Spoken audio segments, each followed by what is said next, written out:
શિવિભૂષિતકરાन् નવનીરદાભાં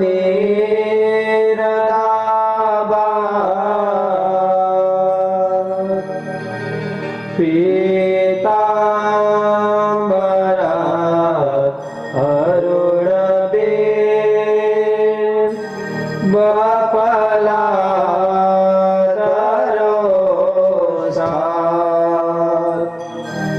પૂર્ણેન્દુ સૌંદર્યમુખાत् અરવિંદનેત્રાत् કૃશાत् પરં કિમપિ तात त्वमहं न जाने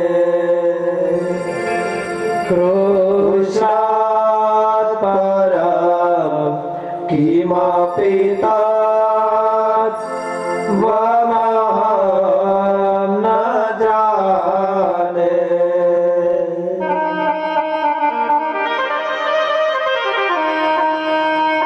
શ્રીમદ ભાગવતની અંદર ચતુર્સ્કંધની અંદર વાલા ભક્તજનો એ અંત ભાગની અંદર જ્યારે આપણે પ્રવેશ કરી રહ્યા છીએ ત્યારે કે આપણે સવારના સેશનમાં તો આપણે ઘણી બધી કથાઓને સાંભળી નાખી કે રાખી. આપણે કહીએ કે અમારા ગામમાં કથા બેઠી અમે સાંભળવા ગયા હતા કે કેવું સાંભળ્યું, અરે બધી કથા સાંભળી નાખી ડીટો ડીટો, પણ આ કાનેથી સાંભળીને આ કાનેથી કાઢી નાખી એમ. પણ કથા સાંભળવી એવી ભલે થોડું લ્યો પણ જીવનમાં ઉતારવું એ મહત્વનું છે.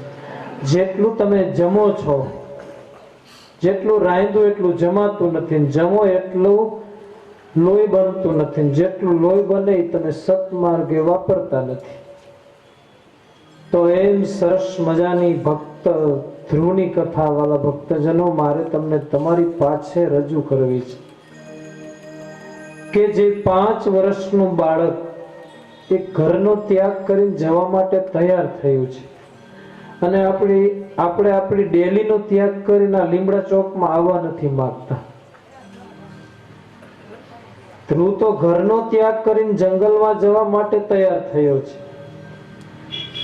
પણ તમને તમારી માતાઓએ સંસ્કાર નથી આપ્યા એવું નથી, આપ્યા છે, પણ તમે સંગ દોષના કારણે તમે જ્યાં ત્યાં આટા મારો છો. તો વાલા ભક્તજનો, ઉતાનપાદ રાજા સુનીતિ અને સુરુચિ 2 પત્નીઓ છે. ઉત એટલે અધર, પાદ એટલે પગ.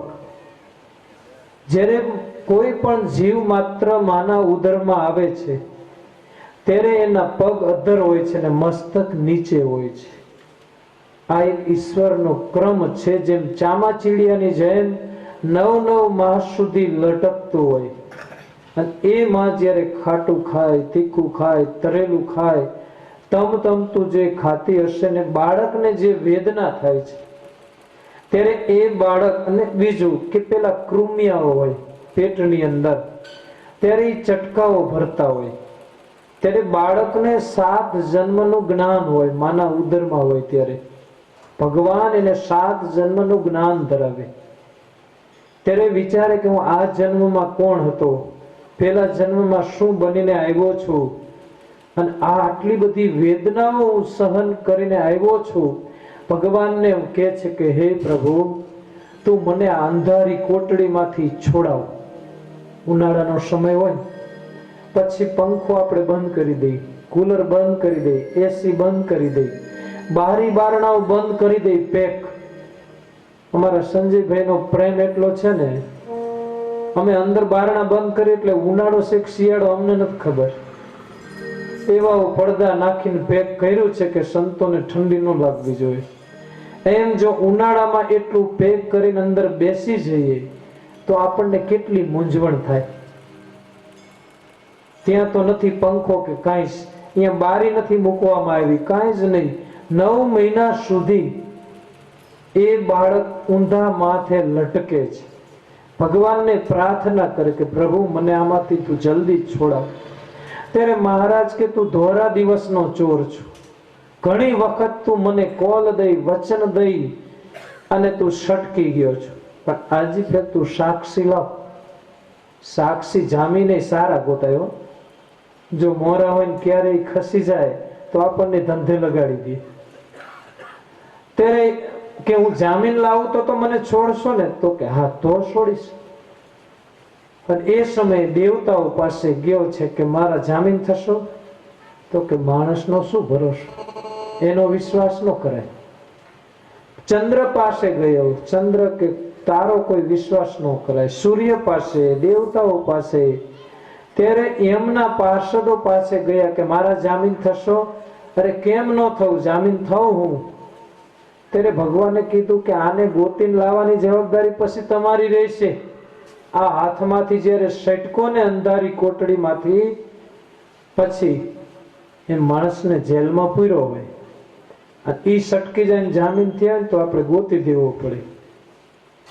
એમ કેદીઓ જેવા કેદીઓ અંદર પુરાણા હોય. અને વાલા ભક્તજનો, એને કોઈ વડાપ્રધાન, કોઈ રાષ્ટ્રપતિ એ આવી અને ફરમાન કરે કે બસ જેટલા જેટલા કેદીઓ છે એની જે ઈચ્છા હોય આવતીકાલે હું પૂર્ણ કરીશ, એટલે દરેક કોટડીમાં કેવરાવી દે કે તમારે આવતીકાલે નરેન્દ્ર મોદી આવવાના છે અને જેને જે ઈચ્છા હોય માંગજો એ પૂરી કરશે. અને એ સમયે કોઈ વાંકથી પુરાણા હોય, કોઈ નિર્દોષ પુરાણા હોય, ઘણા પ્રકારના કેદમાં પુરાણા હોય. પણ એ તો ભાઈ કોટડી છે, અહીંયા તો સરકારી ખાતું. અને આમ જ્યારે બધાએ વિચાર કર્યો કે હા કાલે આવશે, આપણે રાજા પાસે આ માગશું, પેલી જ કોટડીએ લઈઓ સાથે જ પેલી કોટડી આવીને ઉભા રહ્યા. બોલો ભાઈ, તમારી ઈચ્છા શું છે? સાહેબ બધું આમ સારું છે, પણ આ કોટડીની અંદર થોડોક ધોર નથી કરેલો ને તો માખ મચ્છર બહુ રહે છે. જો થોડુંક તમે ધોર કરાવી દો ને તો બહુ સારું. ત્યારે વડાપ્રધાન કે બસ લખી લો, થઈ જશે. આગળની કોટડીએ ગયા. બોલો ભાઈ તમારે? તો કે અમે શું રાજકારણીએ છીએ, એકાદું અખબાર આવતું હોય ને રોજ પેપર છાપું તો અમે બેઠા બેઠા વાંચીએ કે બહાર શું બધા સેંથળીના ભક્તો કરે છે, કથા સાંભળવા આવે છે કે નથી આવતા, તો એ જોવીએ સાંભળીએ. હાલો એ મળી જશે. ત્રીજી કોટડી ગયા કે ભાઈ તારે? આમ તો બધું સારું છે, પણ રોટલી થોડીક બૂટના હગતરી જેવી થાય છે, જો એમાં થોડુંક તેલ નાખીને પાતરી બનાવીને શેકે ને તો વાંધો નથી કાંઈ. હાલો એ થઈ જાય. આમ વાલા ભક્તજનો એક પછી એક પૂછવામાં આવ્યું. કોઈએ કીધું કે હા હું તો સારા એવા દુનિયાને જાણવા વાળો છું, એકાદું જો LCD મળી જાય ને ટીવી તો હું અહીંયા બેઠો બેઠો જોઈ શકું, એ મળી જાય. છેલ્લી કોટડી વાળાને પૂછવામાં આવ્યું વાલા ભક્તજનો કે બોલ તારી શું ઈચ્છા છે? તો તમે તો કરતા હરતા છો, મને આ કોટડીમાંથી છોડાવો ને એ જ મારી માગણી છે. અને ત્યારે કીધું કે જા ભાઈ તારો ગુનો માફ છે. અને પેલા પૂછ્યું તો એને આ લોકની વસ્તુ માંગી છે. એમ વાલા ભક્તજનો, ભગવાને આપણને સંસાર રૂપી જેલની અંદર મોકલા છે અને ભગવાન આવીને તમને મને કે માગ માગ, પછી એમ મગાય કે 2 ફ્લેટ બનાવી દ્યો કે છોકરા કુંવારા છે પરણાવી દ્યો. પણ મગાય શું કે હથેવાળો હરિસંગાથે મેં કીધો રે, ભૂમાનંદ કહે જન્મ સુફળ કરી લે. એમ જે ભગવાન સાથે હથેવાળો કરાવે એ સાચું છે. અને આમ વાલા ભક્તજનો, ત્યારે પેલો જીવ કે છે માના ઉદરમાં છે, ત્યારે યમદૂતના પાર્ષદો ધર્મરાજાના કહે છે કે બસ અમે એના સાક્ષી છીએ, ગમે આ દુનિયાના પડની અંદર હશે તો અમે ગોતીને હાજર કરશું. બોલ તને છોડાવું, મારું જ ભજન કરીશ? અરે પ્રભુ તમારું જ કરીશ. તું માયામાં નહીં ફસાન? અરે ક્યાંય નહીં ને ચિત્તને ચોંટાડું, તમારું જ ભજન કરીશ. હવે મને આમાંથી જલ્દી છોડાવો. અને એ સમયે ભગવાનની ઈચ્છાથી 9 માસે એનો જન્મ થાય. જન્મ થતાની સાથે જ ભગવાનને થેન્ક યુ કહે છે. પણ કેવું કે તું અહીંયા, હું અહીંયા, ઉવા તું અહીંયા, હું અહીંયા, તારે ને મારે કાંઈ લેવા દેવા નહીં.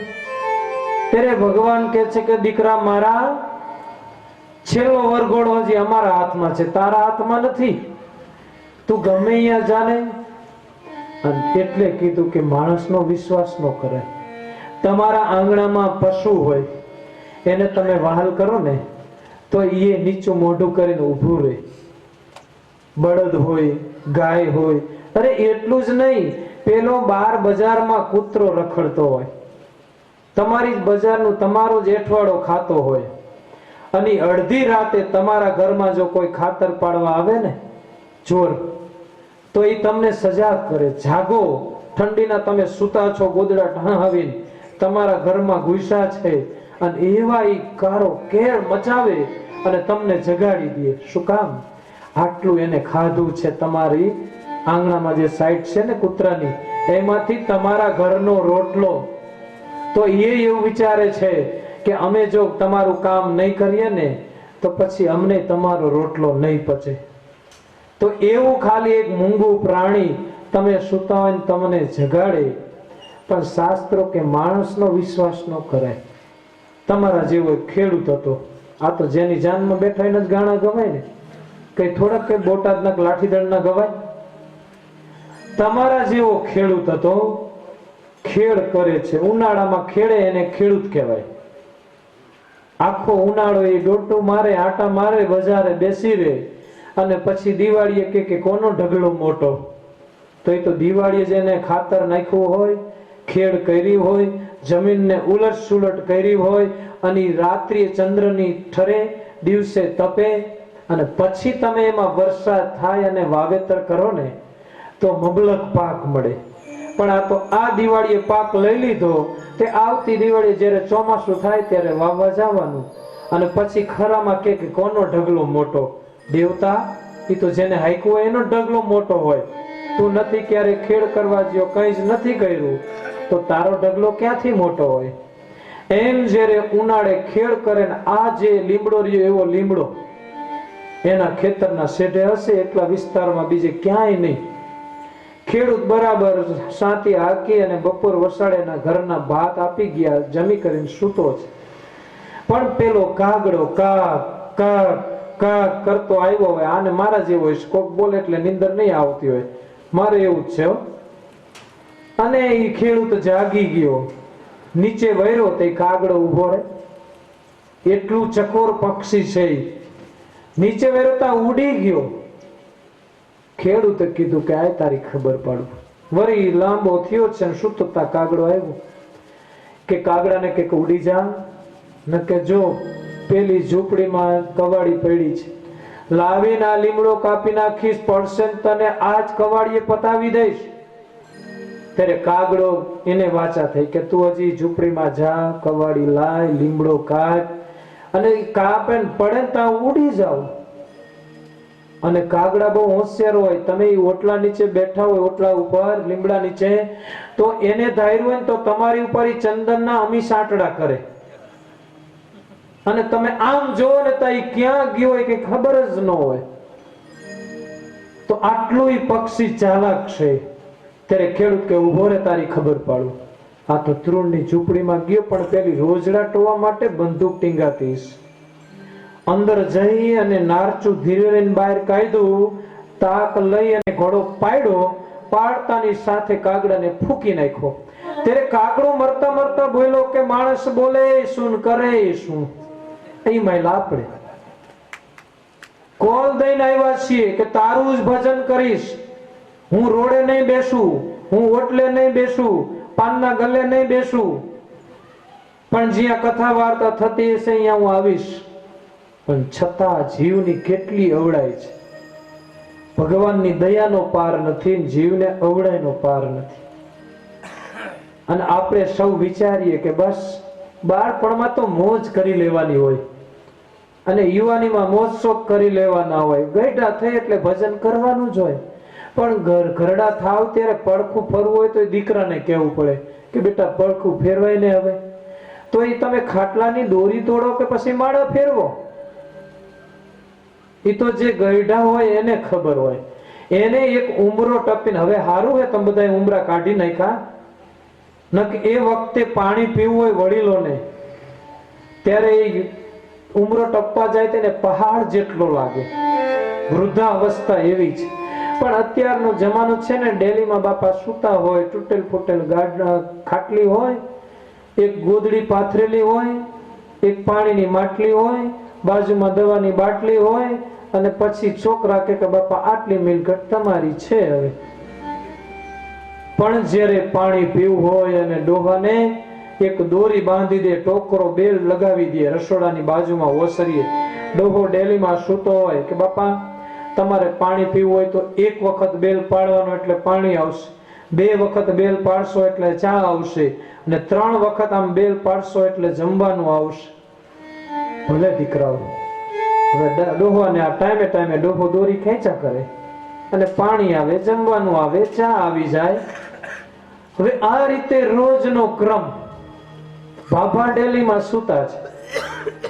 અચાનક 4 દીકરામાંથી મોટા દીકરાનો મોટો દીકરાએ વિચાર કર્યો, અરે 4 મારા દાદાને દીકરાઓ છે, અને જો દાદાને આ દોરી બાંધવી પડતી હોય ને ટાઈમે સેવા ન થતી હોય તો આજ હું સંતાન છું, બાપાનું વ્યાજ મારા કાકાઓને મારા બાપુજીને ભાન કરાવી દઉં.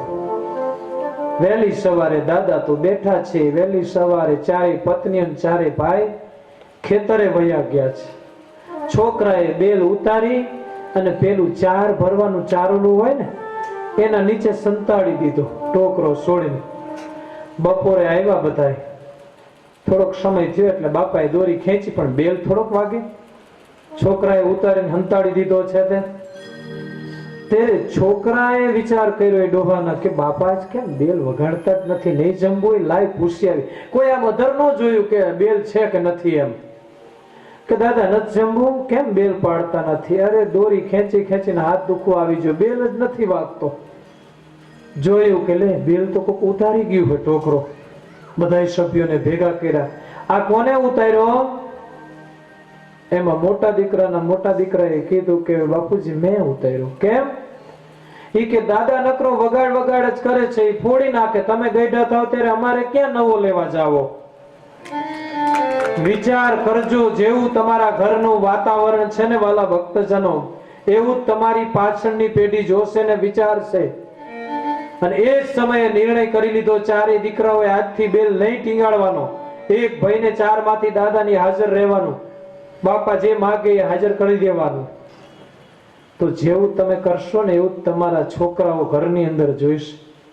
તમે સવારમાં માળા કરતા હશો, પૂજા કરતા હશો, તો એ જાગીને તરત કહેશે કે પપ્પા મને તિલક ચાંદલો કરી દો. અને પપ્પા નાયા પહેલા કહી દેતા હશે હુતા હુતા કે હું જાગું છું, ચા મૂકી. તો એ છોકરાએ સાંભળતા હશે કે મારા બાપુજી ગોદડામાં હુતા હુતા ઓઢીને કહેતા હશે કે ચા મૂકી, ચા પીધા પછી નાવા જાય ભણનો દીકરો. તો પેલા નાયા પહેલા ચા પીવાતી નથી. આમ તો ચા જ ન પીવાય, પણ તમે પીવો છો એટલે વાંધો નહીં, અમને આનંદ છે. ચા નો પીવાય, બીડી નો પીવાય, તો શું પીવાય? તમારું લોહી. તમે બધી ઉપર બેઠા બેઠા ના પાડો છો તે, તો તમે રોજ ચા પી જાવ તો એટલું દૂધ પીવો તો કેવા રાભડિયા જેવા ન થઈ જાવ બધા. પણ ચા એક જ પાલી નાની એવી, અમે તો આમ બહાર રોડ ઉપર જતા હોય ને એટલે અમે તો ઈ જ જોજો કરતા હોય કે આ દુનિયા શું કરે છે. પ્લાસ્ટિકની હવે ટીવી ની અંદર એડવર્ટાઈઝ આવતી, અને ઘણા બધા મારા યુવાનો કહેતા હોય સ્વામી પેલું પ્લાસ્ટિક એવી નીકળી છે ને પ્યાલી નાની એવી જોઈ, એમાં ચા પીવાથી કેન્સર થાય છે. છતાં આપણી નાની જેવી અન્નડીને ખબર ન પડે, એ ચા પીવી ને પાલીમાંથી તોય એને કોટો ચડે, પાંદડે પાંદડે દીવા થાય. શું એમાં છે? કંઈક હોય તો મને કહો, હું પીવું એમ. પણ જે પીતા વાલા ભક્તજનો મૂકી દેજો, એ સારું નથી, ઘણું બધું ખરાબ છે. પણ પહેલા દિવસે ચા આવી એટલે અમારે બે સંતોએ નીચું જોવું પડ્યું. પછી સાંજે આવીને કીધું, આ તમારા ગામનો રિવાજ સારો છે તો કે સ્વામી બંધ કરી દેશું. મેં કીધું શરબત પાવ તો બધાય પીવે કીધું, અને ઓલા તો ચા પીવા વાળા જ પીવે, બીજાને તો જોઈને રાજી થવાનું. તો આમ જ્યારે બાળપણમાં જેવા સંસ્કારો આપ્યા હશે એવા જ દીકરામાં ઉતરશે વાલા ભક્તજનો. તો કહેવાનો મારો મુદ્દો એ હતો કે ઉત અને પાદ કે 9 મહિના સુધી માના ઉદરમાં ઊંધા માથે લટકવાનું આવે ચામાચીડિયાની જેમ. તો એવા ઉતાન પાદને 2 રાણીઓ હતી, એક સુનીતિ અને એક સુરુચિ. સુનીતિ એટલે કે નીતિમય જેનું જીવન છે એને સુનીતિ કહેવાય, અને સુરુચિ એટલે આપણી મુજબ, આપણે રુચિ મુજબ કોઈ કાર્ય કરીએ એને સુરુચિ. નથી કહેતા કે આની રુચિ પ્રમાણે જ કામ કરે, આપણે કર્યું હોય તો એ પ્રમાણે નથી કરતો, મનનું ધાર્યું જ કરવા વાળો એની રુચિ મુજબ જ કામ કરે. એમ સુરુચિ અને સુનીતિ. સુનીતિ એટલે નીતિથી જીવન જીવવો.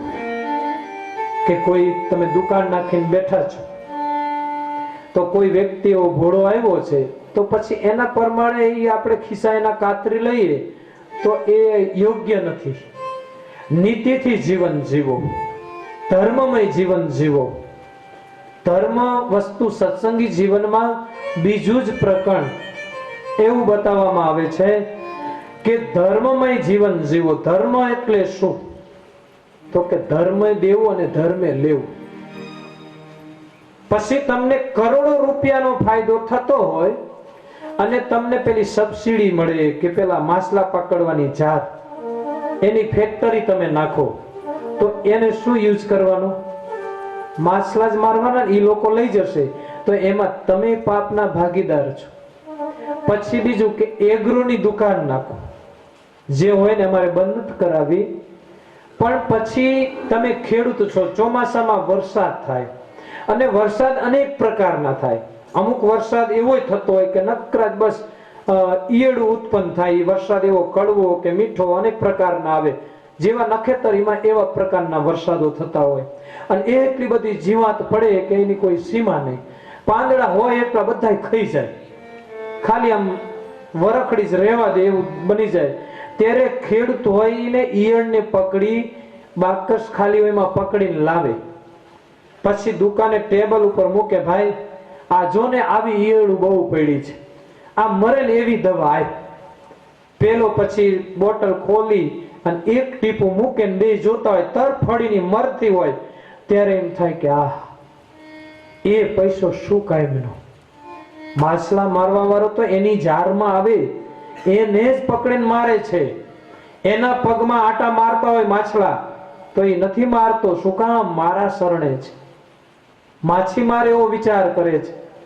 અને આપણે પેલાને વર્તમાન ધરાવીએ પંપ લઈને, કાલ માયા પાપ કર્મ યમદૂત ભયાદમ શ્રી કૃષ્ણ, એ તારું કલ્યાણ. ખેડૂતના ખેતરમાં તું પડી છું ઈયળું અને નો છાંટો તો એના સિવાય થાય એવું નથી. એટલે હું એમ નથી કહેતો સાંટજો એમ, મારે 2-3 દી રહેવું, મારે શું કામ તમારા ભાગીદાર બનવું? પણ જ્યાં સુધી વાલા ભક્તજનો પાપ ન થાય ત્યાં સુધી તો એ દુકાન નો નાખવી. અને કદાચ બસ એવી ગરીબાઈ આવી ગઈ તો પછી શું કરવું? ધંધો અમને ક્યાંય સેટ બીજો થતો નથી. ત્યારે ભગવાન સ્વામિનારાયણ કહે છે કે એક પ્રજાપતિના અહીંયાથી રામપાત્ર લાવી ઘરે ઘરે ભીખ માગી ખાવી તો એના ધર્મમાં છે.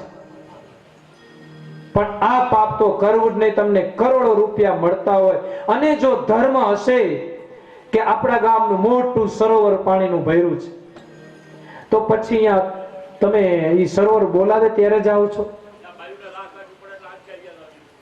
હવે સરોવર મોટું ભર્યું હોય, તમે પશુને પાવા જાઓ છો, અનેક પ્રકારના પંખીઓ પાણી પીવા આવે, પછી અનેક પ્રકારના મનુષ્યો નાહવા માટે આવે. પેલા ડેટકાઓ એને કોણ કહી ગયું કે સરોવર ભર્યું છે? પણ એ ડેટકાઓ એમાં સરોવરમાં આવે છે. એમ જો ધર્મ હશે તો વાલા ભક્તજનો સંપત્તિ તો દોડતા આવશે. પણ જો ધર્મને આપણે લોભ કરશું ને તો સંપત્તિ આપણી ફના થઈ જશે. પણ આપણે એવું વિચારી લીધું છે કે બસ પૈસો કેમ આવે, તો ધર્મ છે ત્યાં ભક્તિ છે, અને ભક્તિ છે ત્યાં ભગવાન છે, અને ભગવાન છે ત્યાં લક્ષ્મી છે. લક્ષ્મી છે કે હું કુંવારી નથી, હું પરણેલી છું, હું નારાયણની અર્ધાંગીની છું. તો ભગવાન જો હશે તો લક્ષ્મીને આપોઆપ આવવું જોઈએ. પણ આપણે લક્ષ્મી પાછળ જ દોટ મૂકી છે, ભગવાનના ભજનમાં નહીં. તો આમ વાલા ભક્તજનો સુરુચિ અને સુનીતિ, નીતિમય જીવન જીવવું એનું નામ માણસ કહેવાય. જો ધર્મમય બોલવા જાય તો શાંત પડી જાય 5:30. પણ જે મારે કથા કેવી છે ભક્ત ધ્રુવની, તો આગળ વધીએ વાલા ભક્તજનો કે હવે સુનીતિને એક બાળકનો જન્મ થયો એટલે ધ્રુવ, અને બીજી પત્નીને ઉત્તમ નામનો દીકરો થયો છે. બે પત્નીને એક પુત્રનો જન્મ થયો છે. પણ જે સુરુચિ છે એ માનીતી છે ઉતાનપાદ રાજાને, અને સુનીતિ છે એ અનમાનેતી છે. બે પત્ની કરે તો દખો, પણ જો કહેતા એકે મળતી નથી, શું કરવું હવે? તો એ જમાનામાં રાજાઓ બે અને કેટલી પત્નીઓ રાખતા, પણ દરેકને ન્યાય સરખો મળવો જોઈએ. એ સમયે એક દિવસ સુનીતિને બોલાવવામાં આવી. રાજ્યની અંદર ઘણા ટાઈમથી રાજાએ બોલાવેલી નહીં. સુનીતિને એમ થયું કે ઓહો, મારા પતિએ મને આજ બોલાવી છે, લાવ સરસ મજાના નવા કપડાને ધારણ કરી સારા એવા શણગાર સજી અને જવું. અને રાજ કચેરીની અંદર ગયા છે, માથે ઓઢ્યું છે, મોઢાની અંદર છેડો દબાવ્યો છે, માથેથી ખરી ન જાય, હું તો રાજાની રાણી છું, મારી પ્રજાઓ બેઠી છે. જઈ અને પતિને વંદન કર્યા છે. નાથ, શું આપને બોલાવાનું થયું? બસ સુનીતિ, સાંભળી લે કાન ખોલીને, મારા રાજ્યની અંદર તારે ક્યારે હવે પગ નહીં મૂકવાનો. તો તારું સંતાન એને લઈને બહાર પસવાડે કે બસ એક મકાન છે ત્યાં તારે રહેવાનું, એક દાસી તને મળશે. અને આમ જ્યારે જાકારો કર્યો છે ને દીધો, ત્યારે સુનીતિને આગ તૂટી પડ્યું ન હોય જાણે એટલો આઘાત લાગ્યો છે. વાલા ભક્તજનો, ઘરની અંદર કદાચ સાસુ ને સસરાઓ તિરસ્કાર કરશે તો એ સ્ત્રી સહન કરશે. જેઠાણી અને જેઠના તિરસ્કારો હશે તો એ સહન કરી લેશે, ગમે એટલું દુઃખ હશે તોય. પણ એક પતિનું જો હંમેશા દુઃખ આવે ને સ્ત્રીને, એટલે બસ એ ભાંગીને ભૂકો થઈ જાય છે, બસ મારું કોઈ નહીં. એ સમય વાલા ભક્તજનો, સુનીતિ રડતી રડતી આવી છે મકાનની અંદર. વિચાર કર્યો કે આ જીવનને ટૂંકાવી દઉં, બસ કોઈ કૂએ પડી, કોઈ ટૂંકો ખાઈ આપઘાત કરી લઉં. બસ મારા બાપે મને પરણાવી ત્યારે મારા બાપના કેટલા બધા કોડ હશે, મારા કેટલા કોડ હતા કે હું તો રાજાની રાણી થઈ, અને હું તો બસ વૈભવ ભોગવીશ, સુખમાં મારો ઉછેર થશે અને હું જીવન જીવીશ. બસ મારી આવી દશા. નહીં, હું આપઘાત કરીશ તો મારા ધ્રુવનું કોણ? એક દીકરાની ખાતર હંમેશા માં એનું જીવન જીવી રહી છે, પણ એટલું બોજારૂપ લાગી રહ્યું છે, પણ દીકરામાં દરેક પ્રકારનો પ્રેમ આપવા લાગી છે માં. એ સમય ધ્રુવ સમય ઉપર સમય જતા મોટો થયો, 2-3 વર્ષનો. અને જ્યારે મોટો થયો એટલે બાર બજારમાં રમવા લાગ્યો છે, મિત્રો થયા છે, મિત્રોની સાથે રમે. સાંજનો સમય થાય એટલે દરેક મિત્રના પિતા બોલાવા આવે, બેટા આવ ઘરે હાલો હવે. પણ ધ્રુવને કાયમ એની માં જ બોલાવા આવે. એક દિવસ બાળકે કહ્યું, હે માં, આ બધાને એના બાપુજી બોલાવા આવે તો મારે પિતા છે જ નહીં. પણ માએ વિચાર કર્યો કે આ દીકરાને હું એમ કહીશ કે તારા બાપે મારો ને તારો તિરસ્કાર કર્યો છે, તો આ તો એક નાગણીનું બચ્ચું છે, મણિધર છે, અને મોટો થશે ત્યારે એના બાપ સાથે બાયું ચડાવી અને યુદ્ધ કરશે. જો મારી કુખે આ જન્મ હોય તો મારે એને બસ વેરના બીજ ઉગવા નથી દેવા, અંકુર ફૂટતાની સાથે એને મરડી નાખવા છે.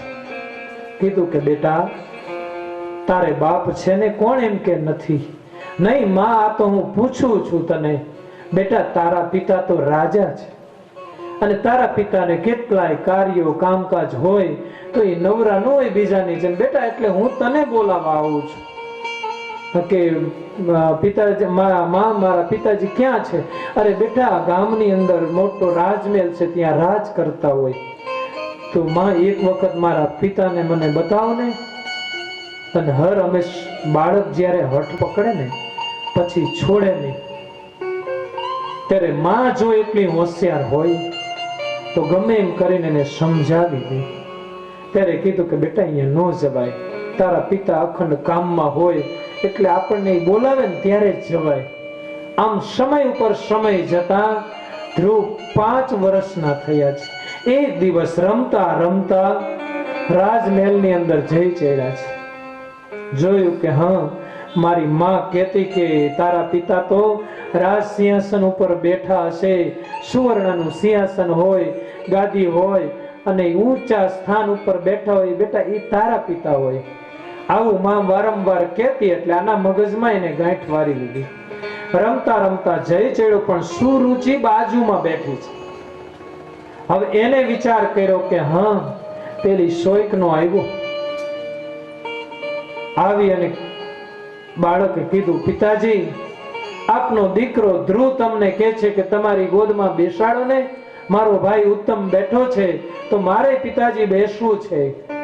પણ આયા પહેલા સુરુચિએ કહી દીધું, ખબરદાર જો એને તમે લીધો તો. એટલે પિતાજી આમ મોઢું ફેરવી નાખ્યું. બાળક નિર્દોષ, કોરી સ્લેટ જેવું છે, એક માટીના પિંડા જેવું છે, બ્લોટિંગ પેપર જેવું છે. વાલા ભક્તજનો, નિર્દોષ અને નિખાલસ છે. એને તો તમે જેવા સંસ્કારો આપશો ને એવા એના જીવનમાં ઉતરવાના છે. આમ જોયું તો બાળક આમ ગયું, પિતાજી મને પણ તમારી ગોદમાં બેસાડો ને. આમ મોઢું ફેરવી નાખ્યું તો બાળક આમ ગયું.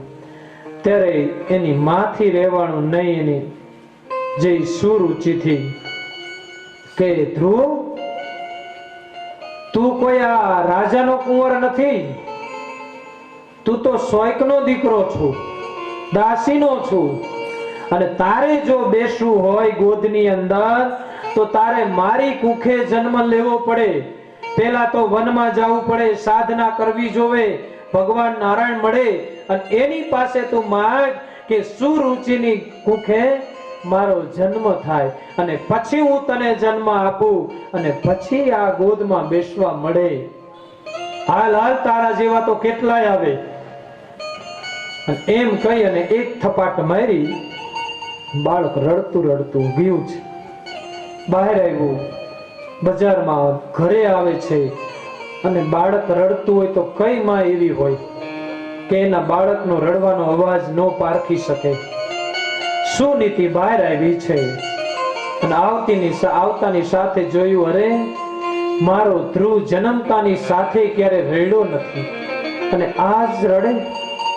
જઈ અને માએ તો પેલા સાડીના પાલવથી આંસુને લૂસ્યા છે. બેટા કેમ રડેશ? નહીં માં, કાઈ નહીં. જોજો કેટલું આજે ખુમારી ભરેલું બાળક છે. મારી માને કહીશ કે મારી પિતાના ગોદમાં બેસવા ગયો તો અને મારી માએ મને થપાટ મારી તો મારી માને કેટલું દુઃખ થશે. જો મારી માનું સંતાન હોય તો હું એક દુઃખ ભોગવી લઈશ, પણ મારી માને નથી કહેવું. અને એ સમયે માએ માથા ઉપર વહાલ કરી અને કીધું, બેટા તું મારો દીકરો થઈને મને વાત નહીં કરી તો તું કોને કરીશ? નહીં માં, ખાલી અમસ્ત રડ્યો. નહીં બેટા, અમસ્ત કોઈ રડે નહીં. તો કે માં, હું રાજમહેલમાં ગયો હતો, મારા પિતાની ગોદમાં બેસવું હતું અને મારી માએ કીધું કે બસ મારી કુખે જન્મ લે તો તને બેસવા મળે. અને એ સમયે જે વાતચીત કરે ત્યાં દાસી આવી. કીધું કે દાસી આ કેમ રડે છે? સાચો જવાબ નથી દેતો. તો કે માં, પેલી એની માએ એક થપાટ મારી. અરે બેટા, તે શું કાર્ય કર્યું તે તને તારી માએ માર્યું? બસ માં, કઈ નહીં, મારી પિતાના ગોદમાં મારો ભાઈ બેઠો તો મેં પણ કહ્યું કે પિતાજી મને ગોદમાં લ્યો ને. તો મારા પિતાજીએ નો જવાબ આપ્યો, પણ મારી જે માં હતી એને જવાબ આપ્યો કે બસ તારે તારા બાપના ખોળામાં બેસવું હોય તો તું તો શોઈકનો દીકરો છું. તારી માં કોઈ રાજાની રાણી નથી, દાસી છે. આટલું કહી અને ધ્રુસકા ભરી ભરી અને રડવા લાગ્યો ને ધ્રુવ કહે છે કે માં, તું તો મને એમ કહેતી હતી કે હું તો રાજાની રાણી છું અને પેલી મારી ઓરમાન કહે છે કે ઈ તો દાસી ને શોઈક છે, તો માં તું કેમ જૂઠું બોલેશ? નહીં બેટા, હું કહું ઈ સત્ય કહું છું તને.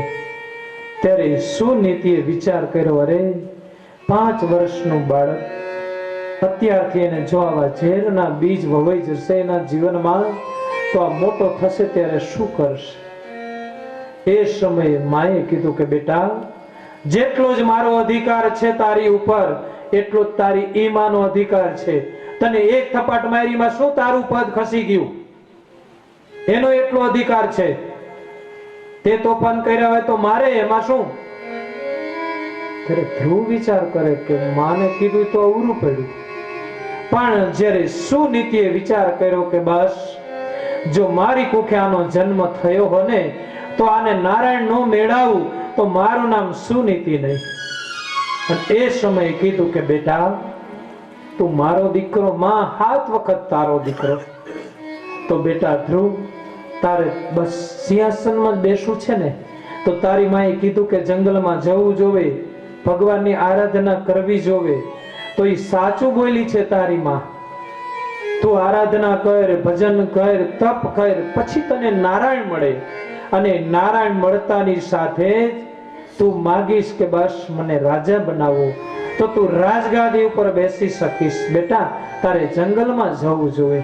તો માં, તું અમથી કહેતી હતી કે તારા પિતાએ મારો તિરસ્કાર કર્યો, તો હાલને તું સાથે આપણે બે ભજન કરશું. ત્યારે સુનીતિ કહે છે કે બેટા, જ્યારે મારું લગ્ન થયું ને તારા પિતા સાથે, ત્યારે મારી માએ ને બાપે કીધું કે પતિવ્રતાનો ધર્મ પાળજે, પતિને રાજી રાખજે, પતિના પગલે પગલે તું ચાલજે. તો બેટા, તારા પિતા છે ત્યાં સુધી મારાથી ન અવાય. અને જો બેટા હું તારી સાથે આવું ને તો તને નારાયણ ન મળે. નારાયણ તો તું એકલો જા તો જ મળે. પણ માં, નારાયણ ક્યાં મળે? બેટા, જંગલમાં જવું જોઈએ. તો માં, હું જંગલમાં જાઉં તો ભગવાન મળે? બેટા, જરૂર મળે. અને એ સમયે ધ્રુવને તૈયાર કર્યા છે. હવે ધ્રુવ જેવા ધ્રુવ 5 વર્ષના તૈયાર થયા છે.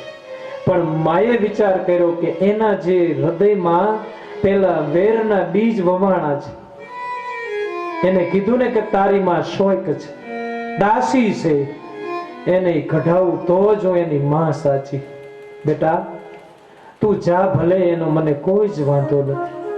પણ તું જ્યારે વિદાય લઈશ ને આ ઘરની, તો તારા પિતાના તારી માના દર્શન કર, વંદન કર.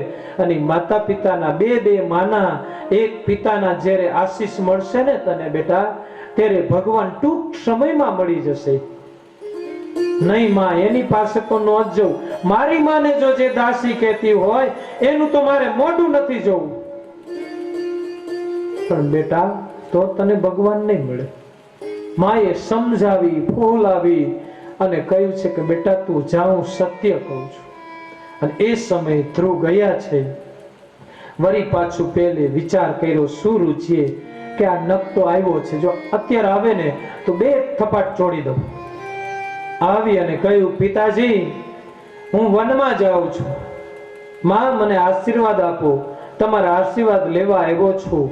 અને એ સમયે પિતાજી આશીર્વાદ આપે ન આપે, ત્યાં પેલી માં સુરુચિ આપે છે. શું કામ? કે મારા ઉત્તમને બધું રાજ્ય મળી જાય, આ જંગલમાં જાય, હાવત દીપડા ખાઈ જાય, મરી જાય તો મારો દીકરો એકલો રાજ ભોગવે. અંદરના કઈ આશીષ નથી, પણ એક સ્વાર્થના આપે છે. જા બેટા, મારો આશીર્વાદ છે તને કે તને ટૂંક સમયમાં ભગવાન મળશે. પિતાએ ગોદમાં લઈ વાલ કરી, મસ્તક ઉપર હાથ ફેરવો, પીઠ ઉપર ને કીધું, બેટા, એ મનમાં વિચારે છે કે દીકરા, તારે તો રમવાની ઉંમર છે, ખેલકૂદ કરવાની ઉંમર છે, અને ઉંમર તો ભજન કરવાની, જંગલમાં જવાની અમારી છે. પણ એક આના કહેવાથી હું લાચાર છું. હું પણ રાજી નથી તને મોકલવા માટે. પણ હું તને આશીષ આપું છું બેટા, તને ટૂંક સમયમાં મારો નારાયણ મળશે, તને જા.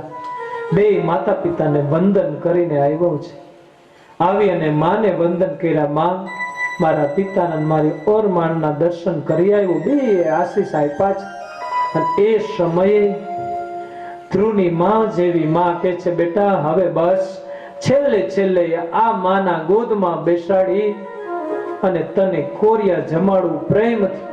તો એ માનું કેટલું વાત્સલ્ય હશે ભક્તજનો. એક 5 વર્ષનું બાળક જે માને એના ખોળામાંથી આગું કરતા જ્યારે જીવ નહીં ચાલતો હોય, પણ એક માએ વિચાર કર્યો છે, બસ મારી કુખે જેનો જન્મ થયો છે એને જો મારા જીવનમાં એને ભગવાનનો ભેટો ન કરાવું તો આજે માં નથી હું. એ સમયે કીધું, દીકરા મારે તને પ્રેમથી કંસારના આંધણ મૂકી અને કંસાર રાંધીને મારે તને જમાડવો છે. એ કંસાર બનાવી ગોદમાં બેસાડી માં આજે પ્રેમથી કોરી આપીને જમાડી રહી છે. માની આંખ પણ નીતરે છે કે અરે રે, આવડું બાળક જો જંગલમાં જશે, એને હાવત દીપડાઓ મળશે તો આ બાળકનું શું થશે? પણ જો મારા જીવનમાં આના હૃદયમાં એ વેરના બીજ વવાણા એને નો કઢાવું ને મારી નામ માં નથી. કીધું, દીકરા જમી લે. અને એ સમયે દીકરાને ગોદમાં બેસાડીને વાલા ભક્તજનો જ્યારે ગોદમાં બેસાડી વાલ કરતી કરતી જમણા હાથથી કોરિયા આપીને પ્રેમથી માં જમાડી રહી. પુત્ર આજે ધ્રુવ જમી રહ્યો છે પ્રેમથી. જ્યારે જમીને પૂર્ણ થયો ત્યારે માએ કંકુનો ચાંદલો કરી અક્ષત ચોડી બે હાથથી ઓવારણા લઈ અને કહે છે કે હે દીકરા, આજ સુધી તો માનો અધિકાર મારો હતો તારી ઉપર. હવે પછી હું નારાયણને કહું છું કે હે નારાયણ, મારો દીકરો ધ્રુવ આ બસ એક મારા આંગણામાંથી નીકળે પછી એની માં તું છું. એની બસ દેખભાળ તું રાખજે હે ઈશ્વર. અને આમ જ્યારે ધ્રુવને વાલ કરી અને મસ્તક શૃંગી અને માં કહી રહી છે કે હે પ્રભુ, મારા દીકરાને મારાથી વિકુટો મૂકવો ગમતો નથી. બસ આ દીકરાના જીવનમાં જોઈને નારાયણ તું મળી જાને તો બસ મારી કુકે જન્મ લીધો એ સફળ છે. આમ જ્યારે ધ્રુવ વંદન કરી અને નીકળો છે, માં પણ વિદાય આપવા માટે જઈ નથી શકી, કારણ એને પણ એટલું બધું દુઃખની વેદના છે વાલા ભક્તજનો. ત્યારે ધ્રુવની એટલી બધી મક્કમતા છે કે બસ મારી માં કે એટલે મને ભગવાન મળવા જ જોવે. અને બાળકના જીવનમાં એટલું એના જીવનમાં ગાંઠ વરી ગઈ હોય કે મારી માં કે સત્ય જ હોય. અને વાલા ભક્તજનો માં હોય તો આવી હોય કે દીકરાઓને કેમ સંસ્કાર આપવા, કેમ ભગવાનનો ભેટો કરાવો, એને માં કહેવાય છે. અને આમ વાલા ભક્તજનો ધ્રુવ જ્યારે આગળ નીકળ્યા છે, એ સમયે માએ પણ કહ્યું નથી કે બેટા તું કેનું ભજન કરીશ. વચ્ચે સંત મળ્યા છે, નારદજી જેવા નારદજી મળ્યા. બેટા કઈ બાજુ? બસ પેલા તો એને વંદન કર્યા. માએ સંસ્કાર આપેલા ને કે બસ તમે જંગલમાં જાઓ, કોઈ યોગી મળે, કોઈ સાધુ મળે તો બેટા એને વંદન કરજો, એના આશીષથી તમને વહેલા વહેલા ભગવાન મળી જશે. આમ જ્યારે ધ્રુવે સરસ મજાના મસ્તક નમાવી અને જ્યારે વંદન કર્યા છે ને, ત્યારે નારદ જેવા નારદે કહ્યું કે બેટા કઈ બાજુ? બસ મહારાજ ભગવાનને મેળવવા માટે જંગલમાં જઈ રહ્યો છું. બેટા હજી તમારી તો રમવાને ખેલવાની ઉંમર છે, નો જવાય. અહીંયા તો મોટા મોટા સિંહ હોય જંગલમાં, મોટા હાવદ દીપડાઓ હોય અને એ તમને ભરખી ખાશે નહીં. ભલે ભરખી ખાય, મારે તો બસ જંગલમાં જઈ અને સાધના કરવી છે. અને આમ જ્યારે નારદજી સાધુ છે અને આ બાળકની એટલી બધી મક્કમતા જોઈ છે, ત્યારે નારદ જેવા નારદે કીધું, જા બેટા, તારી બે માના પિતાનો આશીષ, એમાં જ હું તને આશીર્વાદ આપું છું કે તને પણ ટૂંક સમયમાં ભગવાન મળી જશે. પણ હા નારદજી, મારી માં પાસેથી હું વિદાય લઈને તો આવ્યો છું, પણ મારી માને પૂછવું ભૂલી ગયો કેના નામનું ભજન કરવું. કયો મંત્રનું ઉચ્ચારણ કરવું, ત્યારે નારદ જેવા નારદ કહે છે કે બેટા, તમને હું મંત્ર આપું, એ મંત્ર તમે જપશો ને ત્યારે બસ ભગવાન તમને દોડતા દર્શન દેવા આવશે. અને આપણે સૌએ વાલા ભક્તજનો એ મંત્રને ઘડીક 2 મિનિટ કે 1 મિનિટ તાળી સાથે આપણે ધૂન બોલી અને સાંભળશું કે ઓમ નમો ભગવતે વાસુદેવાય. કેટલો મહામંત્ર અદ્ભુત છે. ઓમ નમો ભગવતે વાસુદેવાય. ઓમ નમો ભગવતે વાસુદેવાય. ઓમ નમો ભગવતે વાસુદેવાય. ઓમ નમો ભગવતે વાસુદેવાય. વાસુદેવાય હરિ વાસુદેવાય. વાસુદેવાય હરિ વાસુદેવાય. વાસુદેવાય હરિ વાસુદેવાય. વાસુદેવાય હરિ વાસુદેવાય. ઓમ નમો ભગવતે વાસુદેવાય. ઓમ નમો ભગવતે વાસુદેવાય. ઓમ નમો ભગવતે વાસુદેવાય.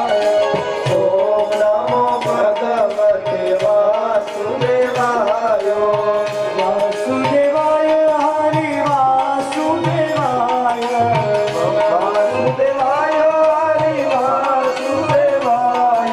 હરિ વાસુદેવાય. વાસુદેવાય હરિ વાસુદેવાય.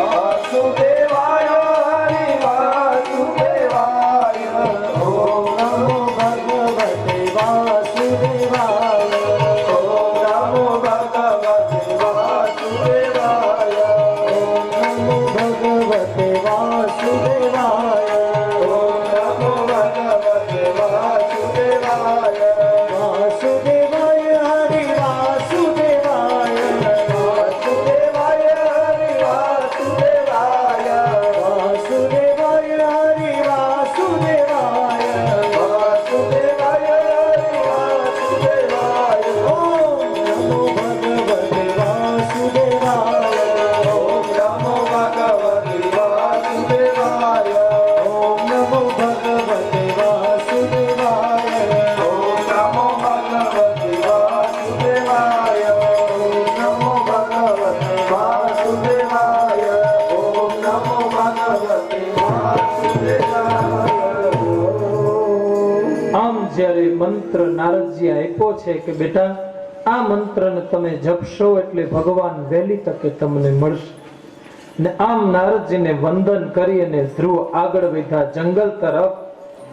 ચાલતા ચાલતા મધુવનની અંદર આવ્યા વાલા ભક્તજનો આવી અને બસ એક જગ્યાને પસંદ કરીને એક પગે 2 હાથ ઊંચા કરી આંખ બંધ કરી અને હવે સાધનામાં લાગ્યા છે. તમે જોજો નાના નાના જે બાળકોએ ઘરનો ત્યાગ એક માવડીઓએ કરાવ્યો છે તો એ માતાઓને પણ ધન્યવાદ છે.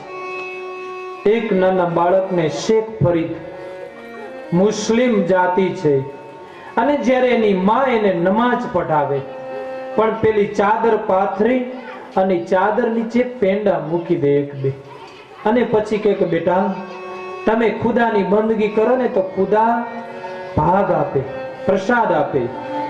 એમાં બંદગી કરું તો આપે, હા બેટા નમાજ પઢો તો આપે. હવે ચાદર પાથરી એમાં એની માં એને નમાજ પઢતા શીખડાવે અને નમાજ પઢી લે ને ચાદર લઈ લે એટલે એની માએ જ મૂક્યા હોય પેંડા 1-2. પછી કે જો બેટા તમે નમાજ પઢ્યા છો તો ખુદાએ પેંડા આપ્યા. હવે બાળક એક પ્રસાદના લોભે જ્યારે જ્યારે સમય આવે ત્યારે નમાજ પઢે. એક મુસ્લિમ જેવા મુસ્લિમ જો 5 વખત નમાજ પઢતા હોય દિવસમાં તો તમે ને હું તો હિન્દુ છીએ તો 5 માનસી પૂજા અવશ્ય વાલા ભક્તજનો કરવી જોવે.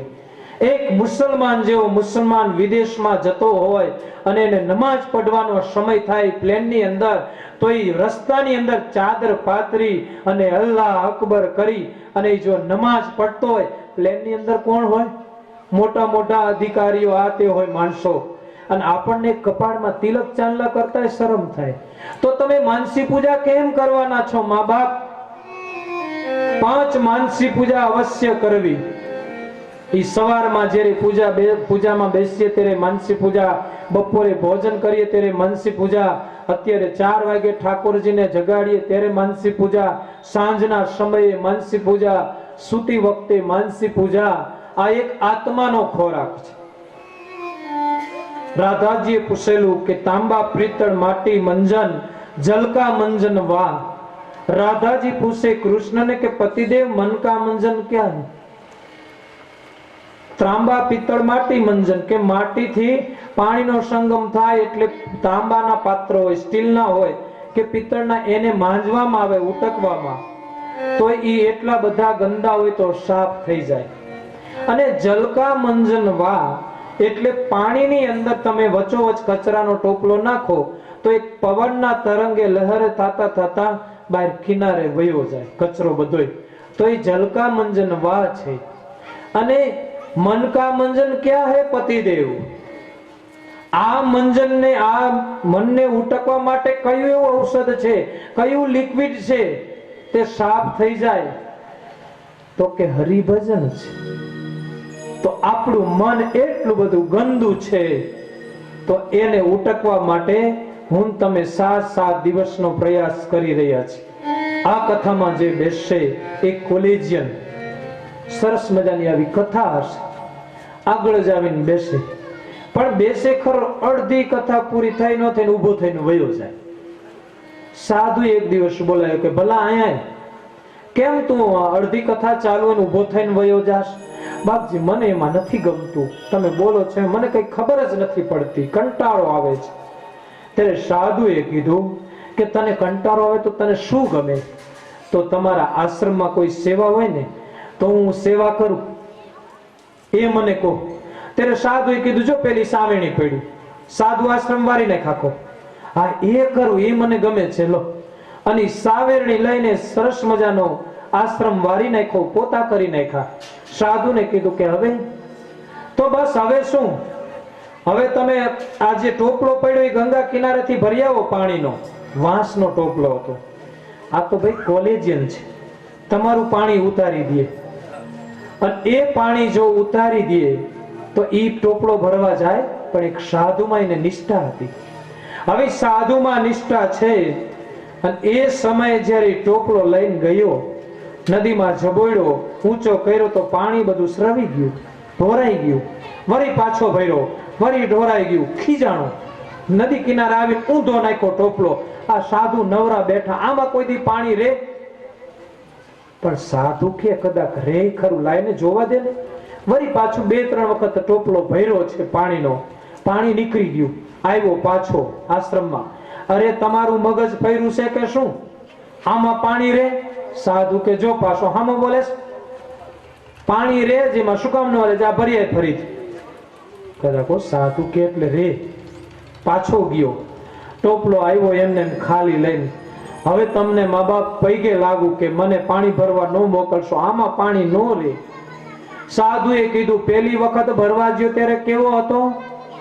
તો કે બાપજી એ તો ખૂબ ગંદો હતો, એટલું સાણ ને કચરો ને કાદવ ને ચોટેલું હતું.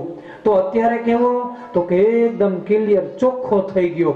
ત્યારે સાધુ કે ભલા હું તને ઈ જ કહું છું કે અહીંયા બહાર ઓટલે બેવેશ, રોડે બેવેશ, તું અહીંયા સોટા ને તો તને ભલે યાદ નો રે, પણ તારે અંદર જે કામ, ક્રોધ, લોભ, મોહ, આ બધા રૂપી જે કચરો ચોઈટો છે, આ 7 દિવસની શેથડીની અંદરથી નદી નીકળી છે ગંગા, એમાં જો એકાદી ડૂબકી તું લગાવી દે ને તો તારો કચરો માત્ર આજ ઉખડીને વયો જાય, ભલે તને યાદ નો રહે. પણ ઈ ટોપલો અહીંયા આવે તો ગંગા એમાં કઈક પડે, પણ હવે ટોપલો બેઠો જોઈ બહાર રોડે કે ગમે ત્યાં, તો પછી કાદવ ને કચરો ઉખડે? એમ જો આવું સરસ મજાનું એક સાધુએ ખાલી બસ કેદાર જે મૃત્યુ પામ્યાના મોક્ષના અર્થે કથા હોય, તમારે કોઈ સ્વાર્થ નથી, અમારે કોઈ સ્વાર્થ નથી, માત્ર ને માત્ર એક ભારત દેશનું સંતાન કે જે હિમાલયની અંદર ગયું હોય યાત્રા કરવા અને મૃત્યુ પામ્યું હોય, એના મોક્ષના અર્થે હું તમે કથા કરી રહ્યા અને સાંભળી રહ્યા છીએ, તો આવી કથા તો વાલા ભક્તજનો કોકને જ ભાગ્ય મળે. તો આમ જ્યારે શેખ ફરીદ અને ભક્તિ છે એ કેવી છે? ખાંડા કેરી ધાર છે. તારી એક એક પડ જાય લાખની. તો આપણી કીર્તનને સાંભળવું છે. શું કામ? કે અમારા યુવાનો બધા પાણી ભરીને શરબત કે કંઈક તૈયાર કરીને મૂક્યું છે. તો હું બોલું પછી મારું પાણીમાં જાય ને તમારું શરબતમાં જાય, એટલે એમાં કઈ મેળ આવે નહીં. તમારા યુવાનોને કહી દઉં કે હવે તમે પાણી ફેરવો એટલે હું બંધ રાખું, પણ એવું ફેરવજો પાણી કે કાલ વેલા આવી જાય. શરબત છે ને? હા, તો હજી તો બનાવો છો એવું છે? બરાબર. તો અમે કીર્તન ભક્તિ ઘડી કરીએ એમ. તો મુનાભાઈ આપણે કરીએ. તારી એક એક પડ જાય લાખની, તારી એક એક પડ જાય લાખની, તું તો માળા રે જતી રે ઘનશ્યામની, તું તો માળા રે જતી રે ઘનશ્યામની. તારી એક એક પડ જાય લાખની, તારી એક એક પડ જાય લાખની, તું તો માળા રે જતી રે ઘનશ્યામની, તું તો માળા રે જતી રે ઘનશ્યામની.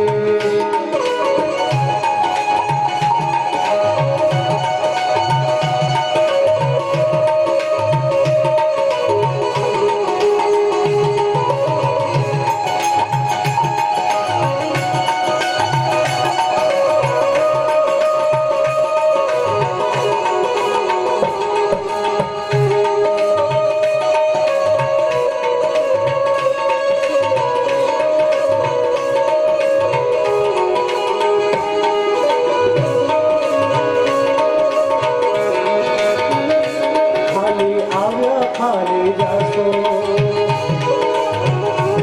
સાથે લાવ્યા શું લઈ જાશો, ખાલી આવ્યા ખાલી જાશો, સાથે લાવ્યા શું લઈ જાશો. જીવન ધન્ય રે બનાવો ભક્તિ ભાવથી, જીવન ધન્ય રે બનાવો ભક્તિ ભાવથી, તું તો માળા રે જતી રે ઘનશ્યામને. તારી એક એક પડ જાય લાખની, તું તો માળા રે જતી રે ઘનશ્યામને.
જગના જૂઠા કે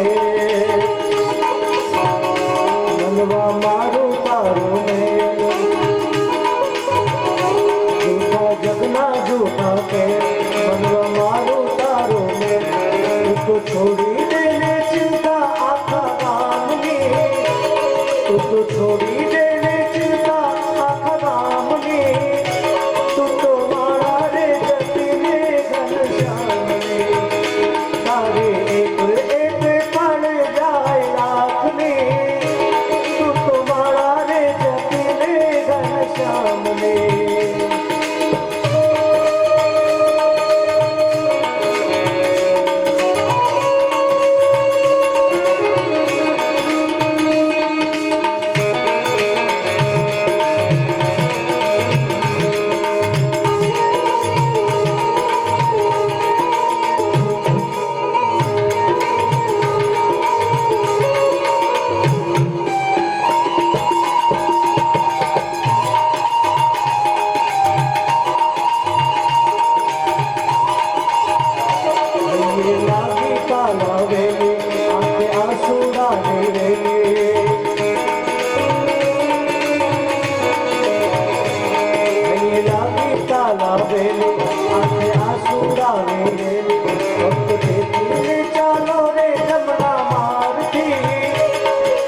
ખેતીને ચાલો રે જમના મારથી તું તો મારા રે જપી લે ઘનશ્યામને તું તો મારા રે જપી રે ઘનશ્યામને તારી એક એક પડ જાય લાખની તારી એક એક પડ જાય લાખની તું તો મારા રે જપી લે ઘનશ્યામને તું તો મારા રે જપી લે ઘનશ્યામને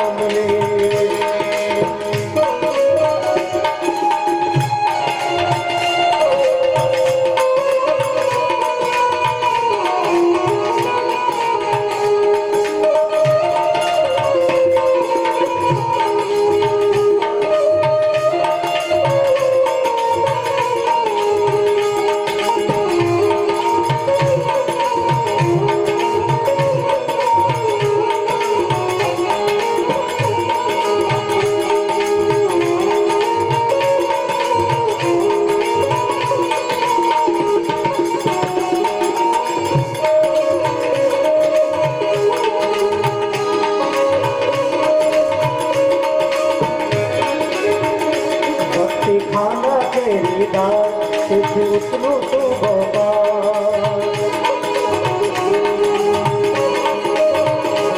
भक्ति खाना तेरी दात सिद्ध उतर तू गोपाल एक सुखी थी जाए छे अक्षरधाम માં એક સુખી થી જાય છે અક્ષરધામમાં તો મારા રે જપીને ઘનશ્યામને તારી એક એક પડ જાય લાખની તારી એક એક પડ જાય લાખની તું તો મારા રે જપીને ઘનશ્યામને તું તો મારા રે જપીને ઘનશ્યામને તું તો મારા રે જપીને ઘનશ્યામ